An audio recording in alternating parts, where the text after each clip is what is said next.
De una larga espera, la cuenta regresiva para la venta de marihuana comenzó. Se supone que arranca en el mes de julio y el martes se abrió el registro de adquirientes estatal de cannabis. El primer día se anotaron más de 550 personas y vamos a analizar este tema con Julio Calzada, exsecretario de la Junta Nacional de Drogas entre 2011 y 2015 y actual director de Políticas Sociales de la Intendencia. Calzada, buenos días. Gracias por acompañarnos esta mañana. Y lo vimos en la foto del observador, el primer día de registro, el martes, junto a Milton Romani. Sí, sí. Lo habíamos hablado ya con dando anterioridad. Una señal.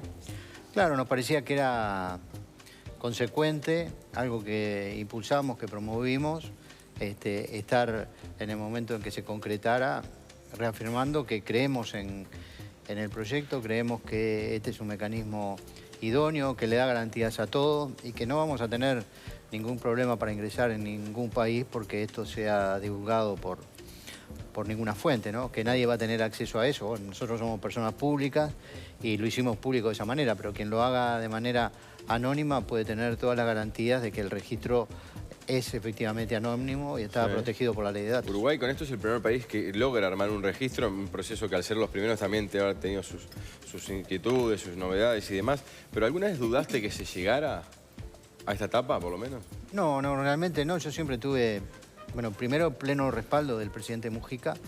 Ya a veces se dijo que era una cortina de humo, nosotros tuvimos que salir inicialmente con mucha fuerza en eso.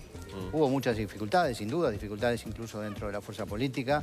Tuvimos que convencer a mucha gente de que esta era una política que era correcta y que era una política con perspectiva, como creo que lo que ha pasado en estos últimos 4 años lo está demostrando. Hoy ya Canadá está poniendo en marcha su ley para el uso no médico también.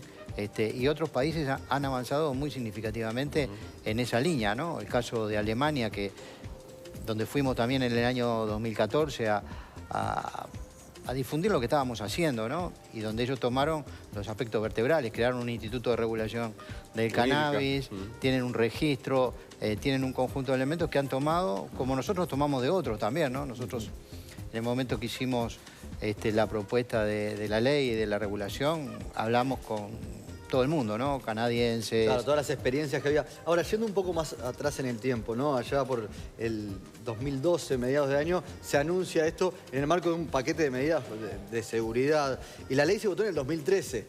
Ya pasaron 4 años para que llegáramos acá. ¿Por qué costó tanto esto? ¿Este gobierno le puso menos ritmo que el que traía? ¿Te parece que hubo menos entusiasmo, que hay menos entusiasmo con este proyecto? Bueno, eso hay que preguntárselo al gobierno, ¿no? Está bien, pero desde tu perspectiva, digamos, ¿cómo venían las cosas? ¿Vos esperabas que estuviera más rápido? Sí, yo creo que todos, ¿no? Seguramente también el gobierno hubiese esperado tenerlo más rápidamente, ¿no? Nosotros teníamos un diseño, veníamos trabajando con todas las organizaciones de la sociedad civil, del Estado. Hay muchos organismos del Estado que participan en esto para que esto sea seguro y para que esto tenga respaldo, ¿no?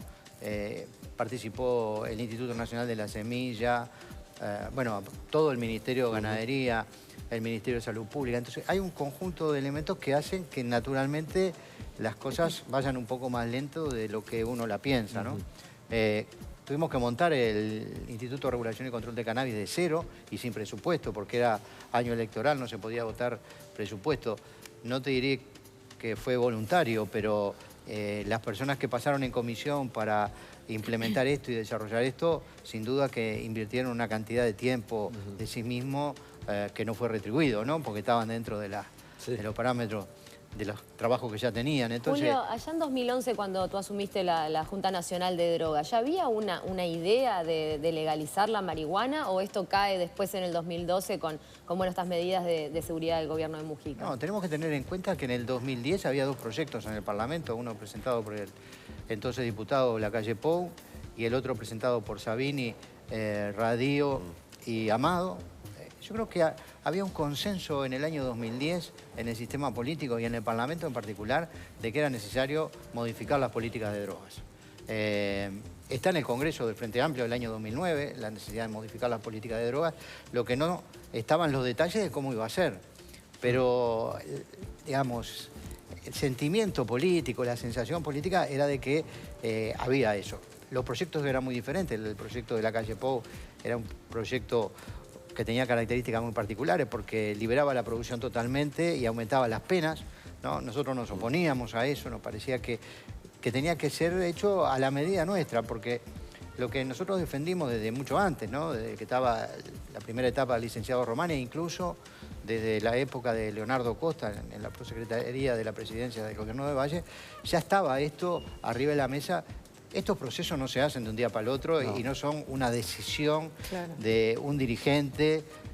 Obviamente, yo creo que Mujica jugó un papel determinante por su forma de entender la política. Pero un proceso que Uruguay venía viviendo desde hace tiempo como sociedad, tal vez, ¿no? En cuanto a lo que consideramos de libertades. El consumo era libre cuando en muchos países estaba Fíjate, el prohibido. consumo no está penado en el Uruguay desde el año 74, de octubre del 74, ¿no? En plena dictadura, en un proyecto que había elaborado la doctora Reta en la última... antes de la dictadura, con un equipo de legisladores, los militares toman ese proyecto y lo aprueban prácticamente como está. Y es de cuño liberal. Es fuerte, claro, que claro. los militares habla de lo que nos Solo representa en Uruguay, por la hay sociedad. cosas. Para la sociedad, las libertades individuales para la sociedad uruguaya son muy importantes. Claro, yo creo que eso fue determinante. Y también fue muy importante porque si bien hubieron legisladores, el caso de Glodowski, por ejemplo, puede ser el más claro, que si ustedes retoman su intervención en el Parlamento en el momento fue brillante, ¿no? Y no lo votó porque el Partido Colorado se opuso y le impuso la disciplina partidaria, Claro. ¿no? Pero el Lo enfoque de mismo la con Amado, que se retiró de sala. El enfoque de la seguridad se lo dio Mujica porque previamente se estaba pensando de repente en una regularización del consumo de marihuana con otros objetivos, no tanto para combatir la inseguridad del narcotráfico. Bueno, surge en un momento, ustedes se acuerdan de aquella semana trágica del mes de abril del 2012, en el que está el crimen de la pasiva. Sí. Hay el crimen de una casi adolescente, 18 años creo que tenía, en Las Piedras, que dos personas marginales con deficiencia psíquica le quieren cortar la cara y le terminan cortando la yugular. Y una mujer que muere en Pando en temas vinculados a las drogas, y se habla de la mexicanización del Uruguay, ¿no? Fue un momento de mucha tensión. Y ahí se diseña la estrategia por la vía de la convivencia, que son un conjunto de medidas que, por ejemplo, desde el punto de vista de la seguridad, tienen repercusiones hoy, porque se aumenta las penas para la corrupción policial. Hay un conjunto de medidas, algunas sanitarias, que se implementaron ya en el periodo de Mujica y se mantienen todavía para los usuarios de drogas. Y dentro de esas medidas apareció esta, que fue la 13, la 14 en 15, ¿no? Y que, bueno, por la dimensión que tuvo se volvió una supernova, pero... Claro. Y Julio, usted ayer lo hacía referencia en una declaración. ¿Cree que esto afecta el narcotráfico, en la normativa, el funcionamiento? Bueno, yo creo que es el principio, ¿no? Obviamente, fíjate que hoy haya 10.000 personas que no compran el prensado paraguayo, son 10.000 personas que no le dan plata al narcotráfico. Claro. ¿No?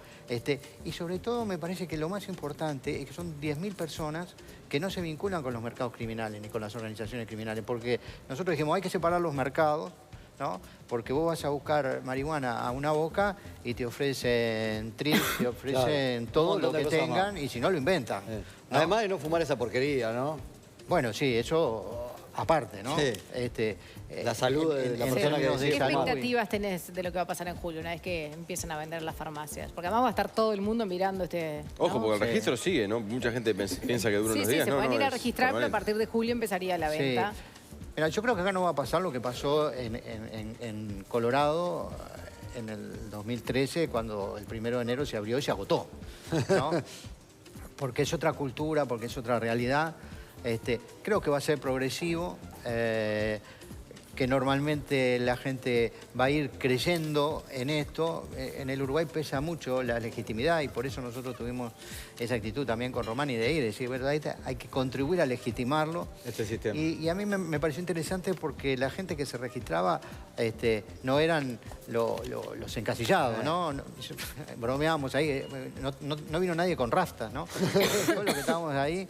La camiseta de Marley, claro. Sí, claro. Y bueno, yo creo que yo tengo expectativas de que esto en un proceso de 2 o 3 años más se asiente. Y también lo que pase en la región y en el mundo. Ustedes hoy tienen Colombia, Chile, Argentina, Perú, que se ha opuesto sistemáticamente en los ámbitos internacionales. Hemos tenido muchas dificultades con Perú.